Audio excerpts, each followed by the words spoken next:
బూతులు తిట్టడం అశ్లీలం కిందకి రాదని సుప్రీంకోర్టు తీర్పిచ్చింది. తిట్లు ఎంత అభ్యంతరకరంగా నాగరికంగా ఉన్నప్పటికీ అసభ్య పదజాలం బూతులు తిట్టడం అశ్లీల నేరంగా పరిగణించలేమని దేశ సర్వోన్నత న్యాయస్థానం చెప్పింది.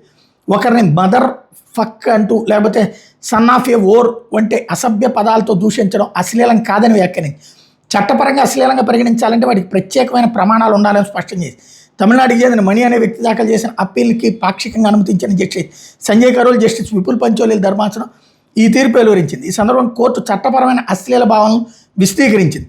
అసభ్యత అంటే వల్గారిటీ, తిట్లు అంటే అబ్యూజ్, బూతులు అంటే ప్రాఫనిటీ చట్టపరంగా అశ్లీలత కాదు. కేవలం బూతులు మాట్లాడడం, అసభ్య పదజాలం ఉపయోగించడం, తిట్టడాన్ని అశ్లీల నేరంగా పరిగణించడం. అట్లాంటి పదాలు అసహ్యం, విరక్తి లేదా షాకు గురి చేయొచ్చు.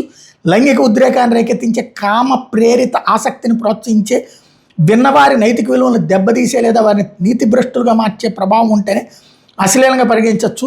బహిరంగ ప్రదేశంలో ఇతరులకు ఇబ్బంది కలిగించిందని నిరూపించాల్సి ఉంటుందని ధర్మాసనం స్పష్టం చేసి తమిళనాడులో 2017 ఆగస్టులో జరిగిన వ్యవసాయ భూమి వివాదానికి సంబంధించిన కేసుని ధర్మాసనం విచారించింది. ఈ సందర్భంగా